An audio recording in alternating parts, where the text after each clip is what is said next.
Good morning, everybody. Good morning, good afternoon, good evening, depending on where you are.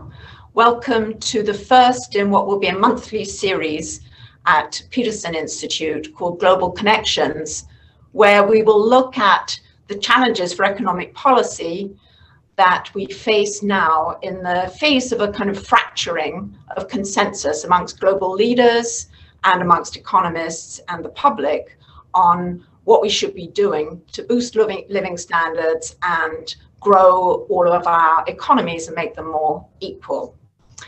In this event, we're very lucky to have Laurence Summers, former Treasury Secretary, former boss of mine, and currently professor at Harvard, as well as many other issues, and Laurence Boone, who is the chief economist of the OECD and a former G20 Sherpa for France and a colleague of mine. And we're going to talk about deficits and debt in this session with a rather bold title, The Next Macroeconomic Policy Revolution. I don't think that's too bold, though, given that we have had a decade of monetary policy apparently being the only game in town. And all three of us spent much of that decade urging more expansionary fiscal policy, but on mostly unwilling politicians and economic policymakers and even publics. The public tends to believe, and economic policymakers also argued for many years, that excessive deficits and debt were both practically wrong because they were likely to lead to financial instability and inflation, and morally wrong, that government spending and borrowing and tax cuts now would saddle future generations with an unbearable debt burden. I'm going to go first to Larry. Before I do that, I want to lay out that we're going to have Larry and then Laurence speak for a few minutes, and then a moderated discussion, and then we would love to have questions from the audience, which please use the Zoom function, the Q&A function, not the chat, the Q&A. And this is an open meeting, open to the press, will be recorded and put on Peterson website. So with that, Larry, you've just published a paper with Jason Furman that argues almost precisely the opposite, that with today's low interest rates, sluggish growth, it is both practical and moral for governments to spend beyond their means, as people sometimes say, and to borrow to fund such spending. So it would be great if you could just lay out why you think that's the message for policymakers now. Thank you, Caroline. In a way, my thesis is back to the future. You read the macroeconomic policy discussions of the 1950s and particularly the 1960s.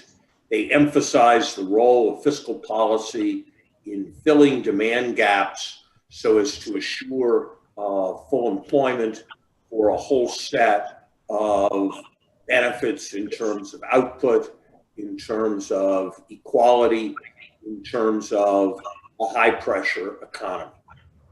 After the inflation of the 1970s, there was a revolution in economic policy thinking. I think it's fair to say that the dominant themes of macroeconomic policy from the early 1980s to the early part of the last decade were monetary discipline to avoid excessive inflation, manifested in independent central banks and inflation targeting, and concerns about the allocative consequences and financial sustainability of consequences of budget deficits and the risks of crowding out, leading to concerns with fiscal prudence, manifest in balanced budget amendments, in various balanced budget policies, in the Maastricht criteria, and so forth. My belief is that the same kind of revolution that was required by 10 years of inflation in the 1970s is now required by epically low interest rates and a strong tendency towards stagnation and financial instability over the last dozen years. I am not in these remarks addressing COVID. There are a set of issues around COVID over the next year or year and a half, but essentially everything I'm going to say corresponds to things I would have believed prior to COVID and expect to see as crucial 18 months from now. The central fact one has to understand this macroeconomic policy revolution is this: forward real interest rates beyond what is linked to the business cycle, say five-year real interest rates in the industrial world, are about 4 percentage points lower than they were in 2000, despite the fact that projected deficits are vastly greater than they were in 2000. Social insurance is in total more generous than it was in 2000. Taxes on capital income are substantially lower than they were in 2000. Lucas, Rachel, and I estimated, and could argue with the details of the estimates, that but for the policy changes since 2000, real interest rates would have declined by 6 or 7 percentage points. That 6 or 7 percentage point decline in the real interest rate that's necessary to equate private saving and private investment, or equivalently private wealth accumulation and the demand for productive capital, is an immense change that requires thinking in very different ways about macroeconomic policy. You can argue exactly about how much of it has to do with term premiums and risk premiums of various sorts, but 6 or 7 percentage points is a seismic change. What does it mean? It means that with traditionally advocated fiscal policy settings and zero nominal rates, the industrial world would likely be significantly short of full employment most of the time. Of course, there'd be a cycle, and occasionally it would bring us up to full employment. Of course, there would be bubbles, and that would occasionally bring us to full employment. But the normal state, in academic parlance, is an IS curve that crosses the x-axis well short of full employment. Under those circumstances, relying on monetary policy is a prescription at best for sub-target inflation and output short of potential much of the time, and quite likely is a prescription for asset price bubbles because of the consequences for leverage choices and for asset valuations of negative real interest rates. In all likelihood, the stimulative benefits of reducing interest rates further from zero are, in my judgment at the current time, quite small. That is because the reason people are not making investments is not because the capital costs are too high, the capital costs are trivial. It is because there's no need for capacity. Further, at low interest rates, further reductions in interest rates have target savings effects, have effects on financial intermediation that are adverse. With high government debt levels, have material adverse effects on disposable income. Therefore, the primary policy challenge going forward, which we should all be thinking about, is how to absorb these very high levels of private saving in a world where the natural level of private capital investment, even at low interest rates, is far lower than the level of private saving. What are the most promising ways that should be a focus of macroeconomic policy discussions? I would highlight four broad categories. First and most obvious, acceptance of larger budget deficits, which also become much more sustainable in a world where interest rates are low, despite record debt levels, debt to GDP levels in many places, debt service to GDP levels, particularly real debt service to GDP levels, are very low. Second, changes in the structure of fiscal policies with a given deficit so as to promote aggregate demand.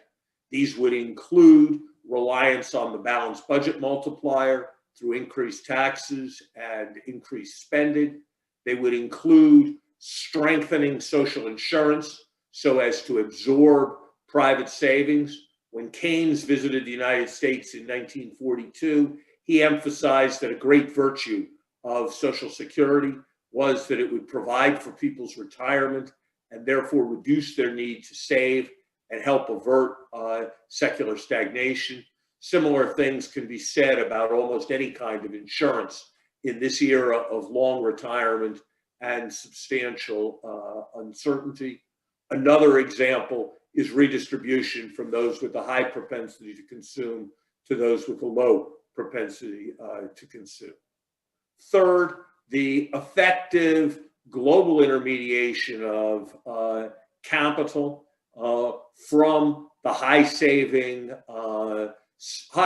from the aging, slow growing north to the much younger population and economic growth south also absorbed saving. But for its substantial current account surplus at the end of the 19th century, Britain would have found itself facing a crushing secular stagnation problem at the end of the 19th century, and a similar set of issues potentially arise as a solution. It also makes a case more broadly for finding ways of assuring that global adjustment is not only a matter of deficit countries adjusting, but also a matter of surplus countries adjusting. Fourth, structural policies that promote investment, particularly investments that have high social return, even if they do not have high private return. Green policies to decarbonize the economy are one such example. Investments in early childhood education are another such example. Investments, as we've seen in global health, are a third. There may be other policies or classes of policy that I have not thought of. These circumstances may not, and undoubtedly will not, endure forever. But it seems to me that the very substantial probability is that for the next decade, traditional fiscal policies with zero interest rates will not be sufficient to bring about either full employment or target inflation or increased equality. And therefore, our focus should be on absorbing all the private saving with some combination of substitutes for private saving and promotion of investment. that the benefits will come in the form of increased employment and output. They will come in the form of the ability to achieve target levels of inflation. They will come in the fact that full employment is the strongest and best social program for reducing inequality. And they will very likely come in the fact that the current level of extremely low interest rates encourages credit booms and a range of problems in the shadow banking system that are likely to condemn us to periodic financial crises. We need to reconceptualize away from the traditional categories around stable fiscal and monetary policy. Thanks, that's terrific.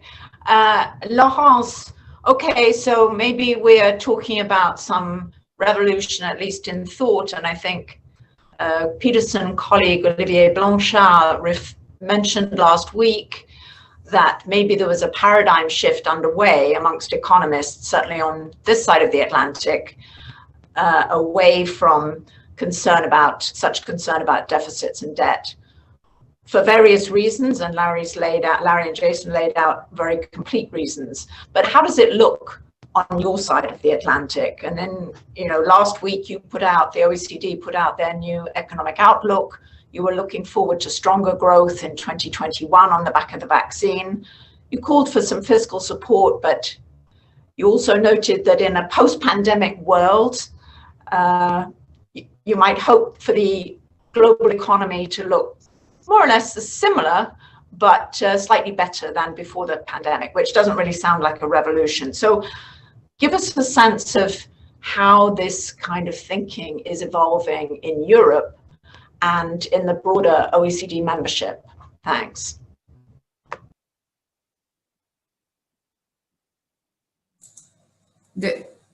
Thanks, Caroline, and thanks for the invitation. As you know, the hope was for the slightly better, not for the very much the same. But I think that's the idea. So effectively, with vaccines in sight, we firmly believe that the choice to provide extensive macroeconomic policy support was the right one. And that this combination of supportive monetary and fiscal policy, which Larry described, will continue to be the right one, not only until there are enough people vaccinated to reduce controls and permit economic activity to return, but also until employment growth is well on its way. And that in our outlook will take at least the first half of next year for advanced economies, and more likely more than a year for the whole of the OECD. So that's quite a long time. And what's more, and the reason why I had this sentence at the end, is I believe that the problems which were prevalent before the crisis will not have vanished with the arrival of vaccines. The downward trending growth, the lack of trust in institutions, defiance towards globalization and digitalization, they will all come back with a bang, along with rising inequalities. So today, and to answer your questions and avoid making too much repetition, since there are a lot, obviously, that I agree with what Larry said, I would like to make at least 3 points, and which are related to sustainability, both fiscal and beyond. The first thing is really to keep the support. I will explain why we think we need to keep the current support for as long as the recovery has not get much more momentum than what we are seeing in this projection for next year. The second is I strongly believe that we need to do more, and that is both fiscal and the fact that, we have conditions to enable reforms and action to address the inequality legacy of the crisis and to restore trust. I'm very concerned that people will ask where all this money has gone when things get a bit better, and they will rightly ask this question, and we must be in a position to answer. And then the last thing is, since you mentioned Olivier many times, No, it's not enough to rely on R minus G. I really think that we need much higher G, if only for employment, as Larry was describing, but also for many other reasons. So let me go briefly in the first point, which is to keep up the support. As you mentioned, our projections for 2021 is that the world economy will grow 4%, and that's barely offsetting the 2020 contraction. And as far back as March, when we published our projections with a scenario of this virus spreading widely, we asked then government to put in place job retention schemes, support to firms in the form of loans, guarantees, tax holidays, to address what we thought would be a massive but hopefully temporary shock. And I think with the end of the health crisis in sight, it now appears even more to have been the right decisions, with rates at record low, with the fiscal support that we are getting. Not only it was the right decision then, but if we cannot have the economy functioning normally throughout 2021, then it remains the case that we need this support. And that is even more important because the more we will have preserved the economic fabric, and the quicker and better we will start again with a recovery. As Larry mentioned, if you look across the board, debt service today across OECD countries is significantly lower, and by a significant margin, than what it was back in 2014, even so we have much more debt. And so we have the fiscal space to do that. And I think it's important to repeat it, because a lot of countries have in memory what happened in the wake of the financial crisis, including with this Eurozone sovereign crisis, and do not feel comfortable with this macroeconomic policy. And that's the case for some of the Eurozone countries, but I think it's also the case for some of the emerging market economies. So again and again, it's not that we do not care about debt, but it's not the time, it's not today the time, not next year, to think about this, that we cannot really at all afford to repeat the mistakes of the financial crisis. And that included cutting public investment so much that it doesn't even cover depreciation in many OECD countries. So that's the first point I'd like to repeat again and again. The long one is about the second one is about the long-standing issues that were prevalent before the crisis, and which I think will have widened with this crisis.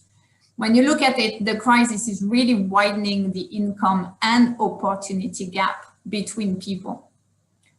First, it's taking a very heavy toll on low-income workers and those with precarious contracts, because they are concentrated in the sectors most affected. The kids of less well-off families, because they are not connected and they don't have the support at home to be able to study from home. The youth entering the labor market, and we know it takes about 10 years for them to catch up when they enter the labor market in a crisis, especially when they have less education. So on the on the bottom side of the income spectrum, they're being much more hurt. And at the same time, very accommodative monetary policy, which is no doubt appropriate, but it's also inflating asset prices, especially financing and housing assets. And those assets are in the hands of the wealthiest. If you remember, in the aftermath of QE following the financial crisis, and this had already raised concern, and there was a lot of political backlash against this action taken by the central banks. And again, they are necessary, but they have unintended consequences, some inequality consequences. And we know these have been the object of much debate, and they will continue to do so with this crisis again. So this time there's one big difference, which you and Ari alluded to, which is that we're using much more fiscal policy. And that's a very good thing, because it is specifically designed to address income distribution consequences of the crisis. And also importantly, because it is subject to democratic scrutiny over the distributional choices. However, I think much more will be needed to restore trust in institutions and ensure their stability. And what I would like to argue is that that sustainability depends a lot on confidence that these institutions are solid, which in turn depends on governments delivering on what they have promised. That's, I think, is the more important than the debt to GDP ratio level. So if we want, continuous support for open, progressive policies, then both global and national systems have to deliver more effective responses to inequality, to the hardship of individuals who do not feel that they have benefited from growth or who feel left behind by globalization and digital changes. And again, that will put some stress on fiscal policy, but I think it's also the case that with the super favorable macroeconomic policy mix is enabling a lot of reforms and policies that are needed to address these scars and this inequality. First, Larry mentioned social security. I think we can bring back to all countries the topic of well-designed automatic stabilizers. They provide much needed automatic, temporarily targeted, and timely fiscal stabilization in difficult times. And obviously they do not weigh on debt. I think there's a lot to say as well about enhancing the tax system fairness, and that's not necessarily about wealth taxes, but I think it's about progressive income tax. It's about how we tax capital gains, especially with BEPS now, and what that means for the taxation of labor, whether it should be lower. It also means reviewing how we're spending the money. So I think, for the scars, for the inequality that's there, we will have to think a lot more about fiscal policy and for a very long time. And now the last point, I think, which is super important, and again, I'm sorry to repeat, but that Larry has also alluded to is trend growth, right? Before the crisis, it had been declining for many years, if not decades, and we know the explanation for this. It's lower labor force growth. Larry mentioned a Rachel and himself paper about which had something about educational attainment plateauing. It's also innovation not delivering enough on productivity and lack of investment. I won't come back to this because Larry mentioned it very eloquently. But let me just make 2 points here. The one on labor force growth. I don't think there is any inevitability in this. Let me give you an example. The 65-64 age bracket employment has increased from 48% in 2000 to a little more than 61% before the crisis. 61% is still well below what we can bring there. And we can think about longer working lives, at least for some who have greater possibilities of transitioning and continuing to work much later. So I think there's a lot of work to be doing this. And that requires usually tax reform, same for employment of women, which is still lagging behind very much. So labor force growth, we can do a lot for. The other thing I'd like to mention is education plateauing. Again, I don't think there is any inevitability in this. If you look at our OECD PISA survey, just take 2 things away from this. The first one is for advanced economies, which have recorded declining PISA ranking. They've often done so because children from less well-off backgrounds have actually seen their education level decline. It's not that everybody's receding, it's that the gap between higher income families and lower income families is widening. And again, this is aggravated by the crisis. The US has fantastic data, I think on Chetty website, showing that kids from poor background have failed to participate to online learning to a large extent. And when you think that in some areas, online learning has been going on since March, it's very scary. The other thing is that when you look across the PISA ranking, you can see that many countries which were not doing very well have actually climbed up to the top positions. That's Estonia, that's Poland, even Portugal, for which we have in the past, and Caroline, you will remember that, often discussed the poor human capital. Now they're doing well. So with the right policy, we can do this, and it will require resources for, you know, better skilled, better paid teachers, for connectivity, for schools as well, but teachers super important. Now I could go on with innovation as well, but I don't want to be too long, so I'm going to stop here. But what I really want to say is that very often there are two things. One is we must avoid hysteresis, and for that the development of monetary and fiscal policy is fabulous, because it means that we will be able to avoid the mistake of 2010, which was on both sides of the Atlantic. And the second thing is often reforming has made losers, but with the fiscal support we have now, we can actually pay for these losers and do the reforms that we need to do in education, health, innovation, as well, obviously, as the costly investment. So this time we have money. I hope we'll use it wisely. That's great. Thank you very much, Laurence. And some questions are coming in. Again, I urge people to put them in the Q&A function, and thanks for those who've done it. I wanted just to ask a couple of questions of my own. One is a rather political question, and maybe this is especially to Larry, but maybe not only.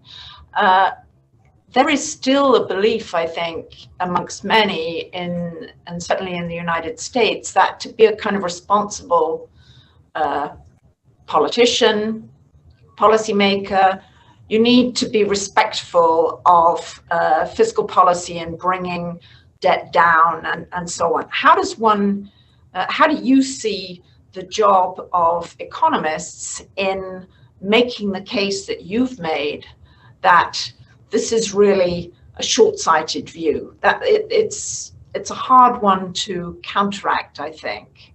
So I'm just interested in your view on, you know, how important the messaging in is. Thanks. Let me say a couple things about that, Caroline.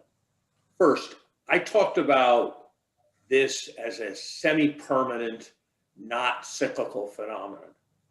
And I talked about four broad strategies for absorbing savings, only the first of which involved running larger fiscal deficits. So I think the first thing to say is that we need to conceptualize the problem as an absorbing all the savings problem, and think about all the policies that do that for multiple reasons, including financial stability, including equality, including social objectives, rather than conceptualize the problem purely in terms of getting everybody to accept larger deficits. I think there are limits on how much larger deficits can be substantively and can be politically. And so it's fine to talk about automatic stabilizers, but they are fundamentally beside the point of the issue that I am suggesting, which is without changes to absorb saving, we are going to be chronically short on aggregate demand. To put it another way, and then I'll answer your question more directly, I promise. The premise of every single new Keynesian model is that there is some kind of symmetric fluctuation about some kind of full employment, and that sometimes you're above full employment and sometimes you're below full employment, and that the objective of policy to us, on the real side, is to reduce. Harry, just to say, sorry, I'm not sure if it was just me or if we lost you, but maybe you could go back to what you were saying about. Yeah, and you were commenting that the primary assumption of every new Keynesian model. Every new Keynesian model is symmetric fluctuations, with the goal of real policy being to reduce the amplitude of the fluctuations.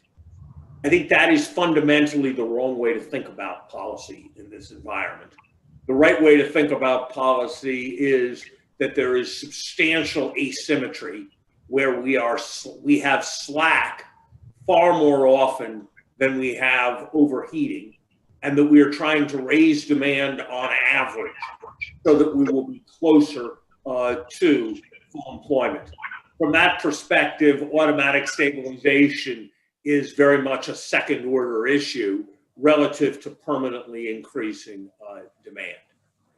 I think what we need to do with respect to deficits is make alternative moral arguments that focus on our moral obligation to posterity and focus on what constitutes rigor and soundness.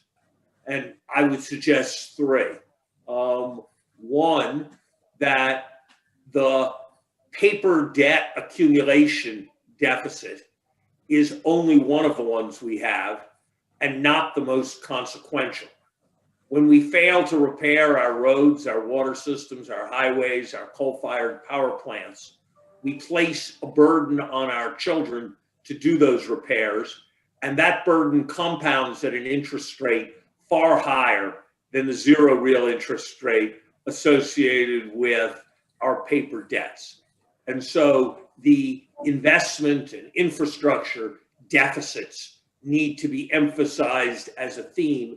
So we're not discussing whether to reduce deficits, we're discussing which deficits are most important and urgent to reduce. The second is to use the language of soundness instead of the idiotic analogy that's been used by every president about the people are tightening their belts, so the government should tighten its belt as well, when exactly the opposite is true. I would suggest observing, as I believe most people in the private sector would agree, that a business that fails to borrow money at 2% in order to make an investment at 8% is mistreating its shareholders, mistreating its stakeholders, and even mistreating its other creditors by foregoing that opportunity. I would suggest using as an analogy a foolish household that never chooses to borrow money in order to buy a house and share in the accumulation of equity, but instead rents for an entire lifetime and is left with no equity in the end, and having paid rental costs far greater than mortgage payments would have been. But look, I think fundamentally events and inherent logic drive what happens. Japan had as strong or stronger an ethos of fiscal prudence as any other country did 20 years ago. And under the pressure of necessity, it has accumulated debts that are substantially larger.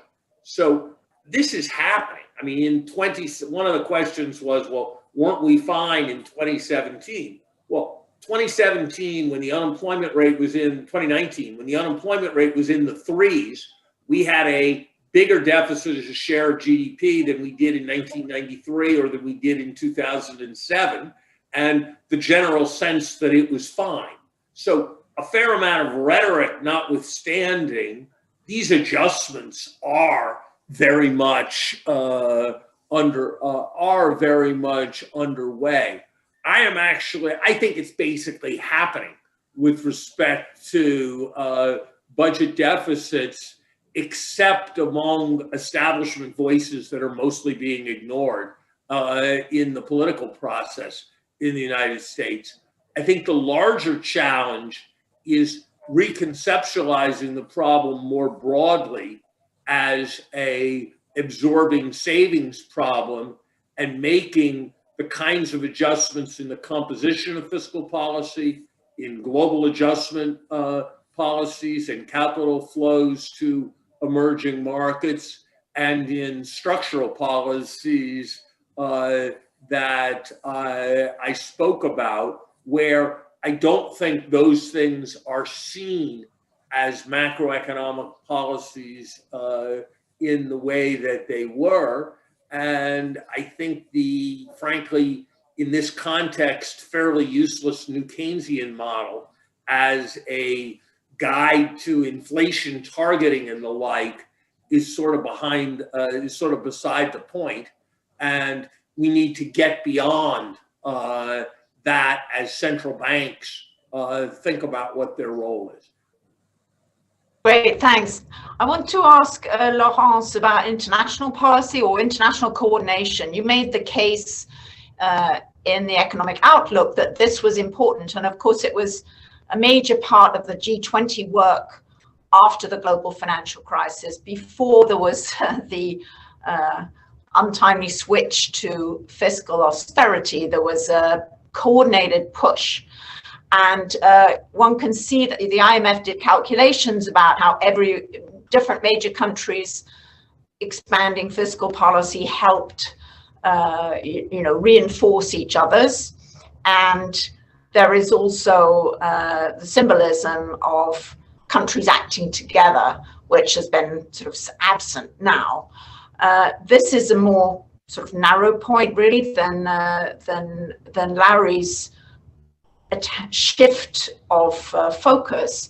But one of the questions that we've had here is, isn't there going to be free riding by surplus countries that are keeping, that are building up substantial savings, like in sovereign wealth funds, or surplus countries that are exporting much more than they're importing? And is this a problem?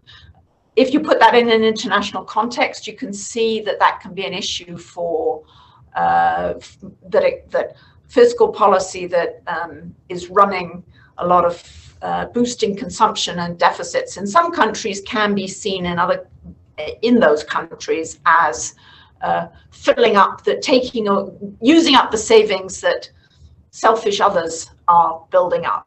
So how important is it to have this international cooperation?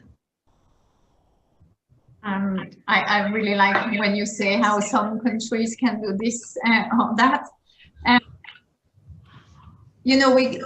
think it's healthy to talk about revolution, and we need to talk about it. But you and I have been looking at G20, and we've seen differences of values, perspectives, theories that can be run through our G20 member. Including obviously some will have very different view on the role of savings, as we say, and investments.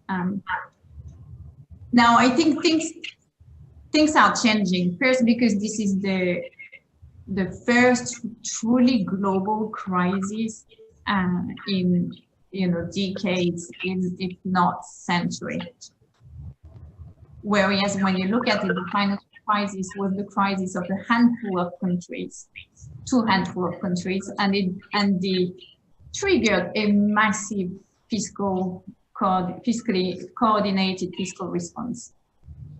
This time, I don't think there was coordination, but there were lessons learned from the financial crisis, and there has been massive support in a similar way across the OECD and the G20, from advanced economies to emerging market economies, every single one of them trying to support people income.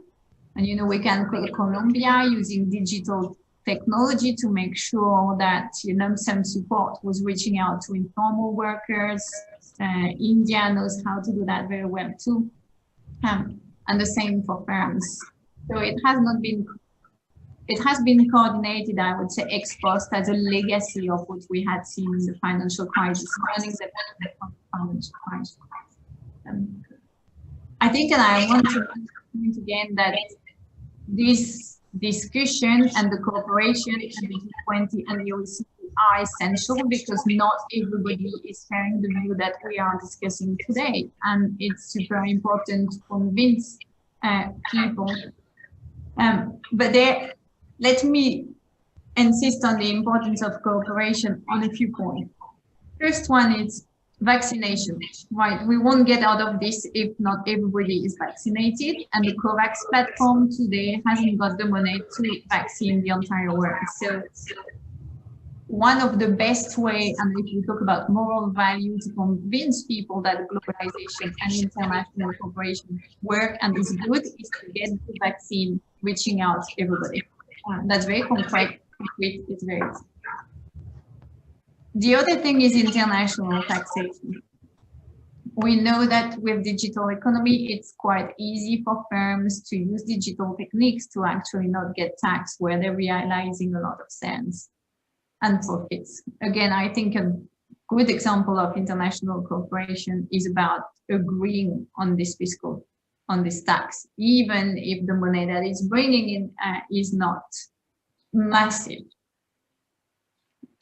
About saving and investment, I do think that we are seeing a change of mind in the sense that there is a realization of the damages that were done not only by tightening too early in the wake of the financial crisis, but also the way this tightening was implemented. It was mostly done through investment cuts. In fact, if we look across the OECD countries, a third of fiscal consolidation was investment cuts. And for some countries like Spain or Italy, public investments today half of what it was prior to the crisis. And yet there's evidence that we need this public investment to trigger private investment. If we're a bit concrete when we talk about digital and green, and if we talk about Europe, there cannot be widespread investment by the private sector in green technology if we don't have a European grid. That's as simple as that, because as you know, the supply of renewable cannot be stopped and is not reliable, whereas the demand, we know how that functions. We need technology and a grid to make sure that supply and demand can be matched. And that's when the private sector will actually invest in this renewable technology because they'll be able to make money out of it. And that's super important. Last thing, and I'll stop here, I promise, which I think is super important, is Europe has always been driven by debate on structural reforms, which I know is much less the case on your side of the Atlantic. Once again, those reforms enabling more people to work, enabling more investment in innovation, enabling the diffusion of innovation, which has a lot to do with within firms mobility and adaptability. That requires money because it's make losers, and in a world where there is a lot of inequality, we cannot move if it puts hundreds of thousands of people in the streets with yellow vests.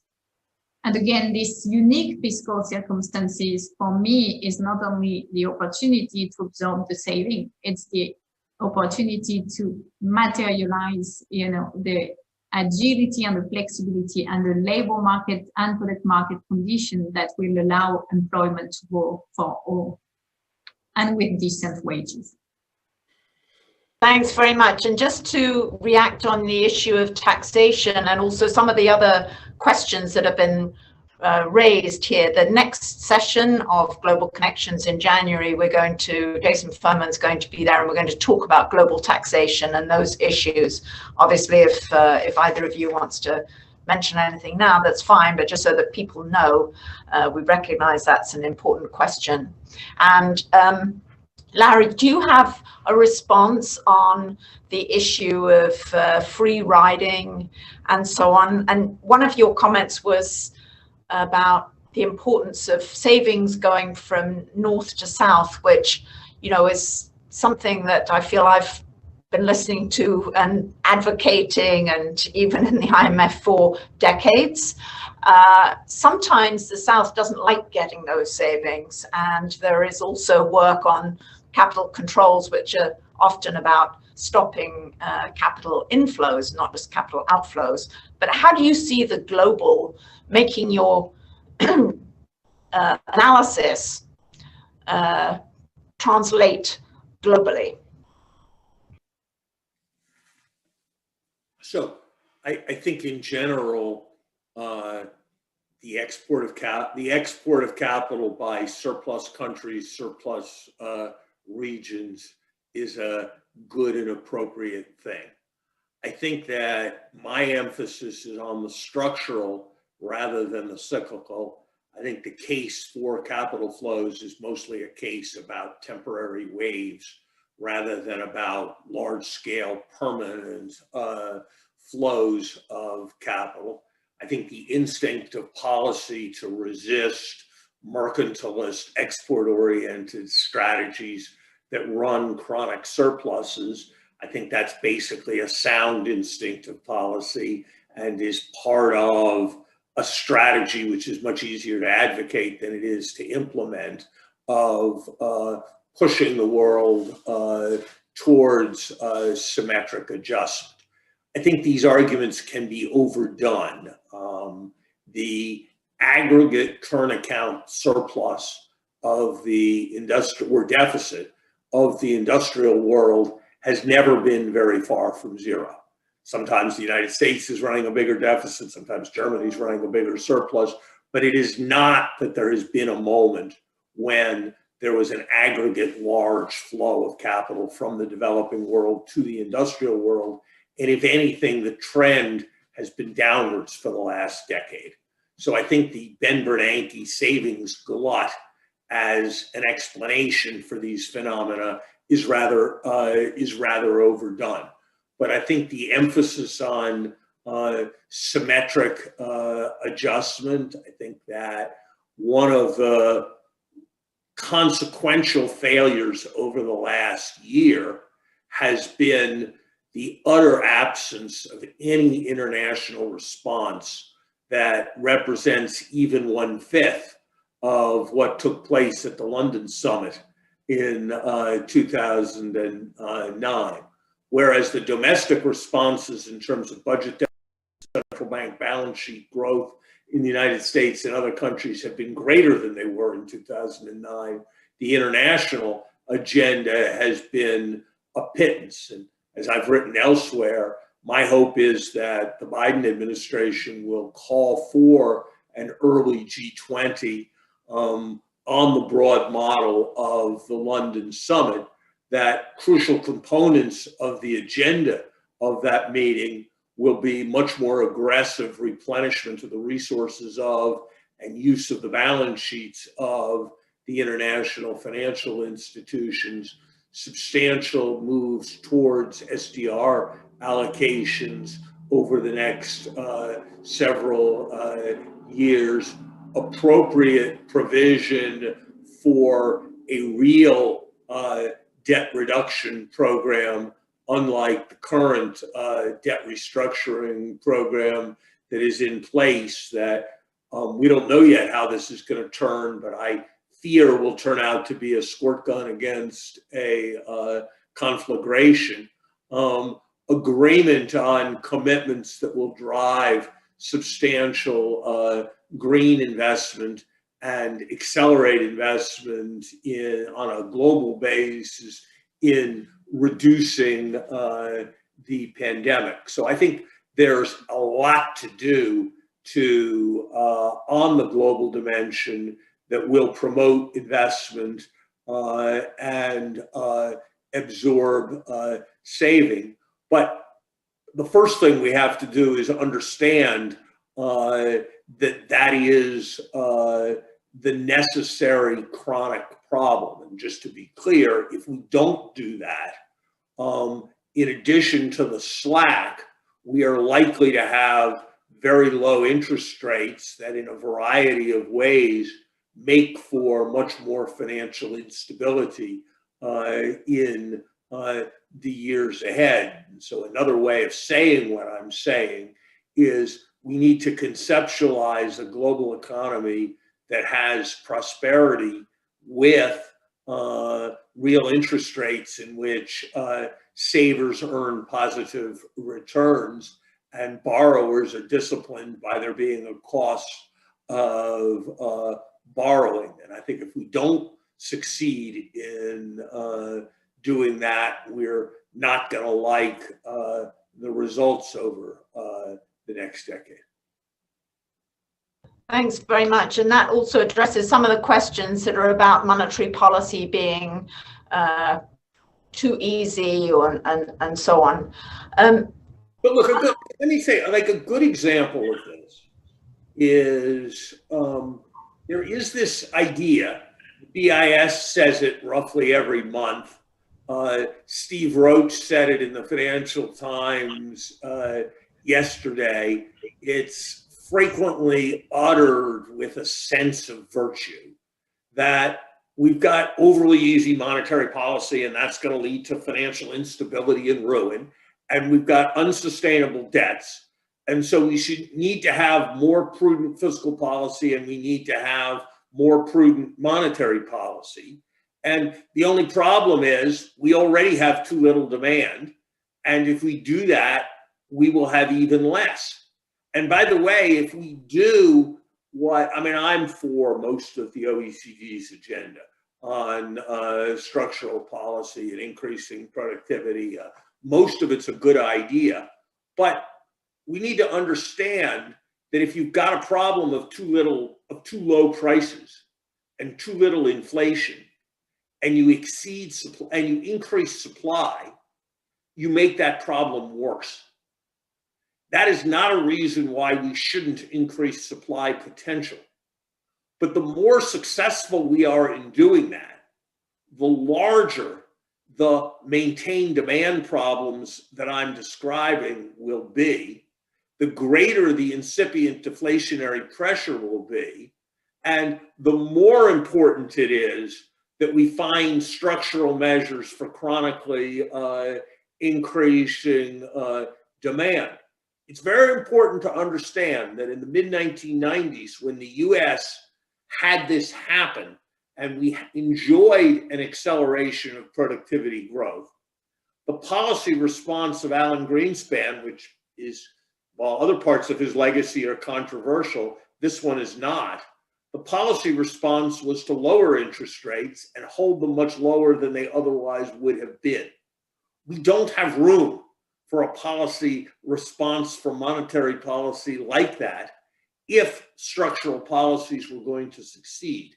And so the idea, which people very much like to believe, that structural supply side policy is somehow an alternative to the demand promotion policies that I'm advocating, is very much confused.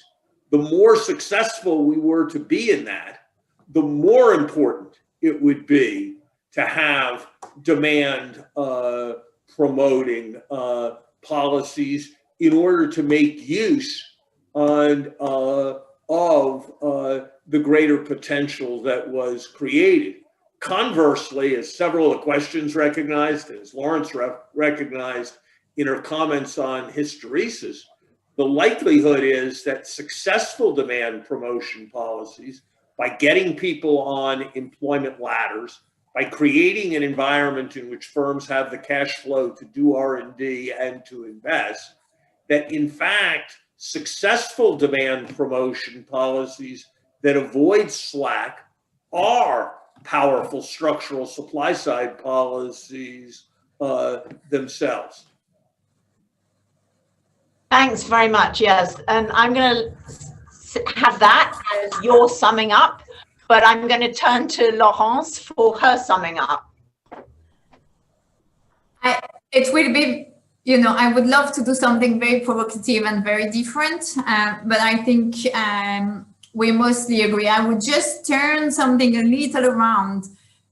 What I've said is not about increasing supply and forgetting demand, which I think was very much, as you know, the OECD of perhaps 30 years ago. But I think what we've been advocating very, very strongly is precisely that we need both, because increasing supply doesn't come out of the blue. It comes to increase in employment and in better jobs, which are better paid because people are better educated as well, and all this innovation. And what I'm strongly in favor of is to keep demand up, not to transform this crisis and the past 15 years where we have not seen growth and we have not seen enough demand into something that is even worse tomorrow. So to me, it's not one against another. It's both supply and demand, because we need to reduce the slack and we need to increase employment. That should be top #1 priority for any government. Thanks. Great. Well, thank you both very much. We have to stop here. As I said, the next Global Connections will be about global taxation. We'll also take up the issue of debt forgiveness and many other questions that people have raised here. Thanks very much to the audience, and thanks in particular to Larry and Laurence.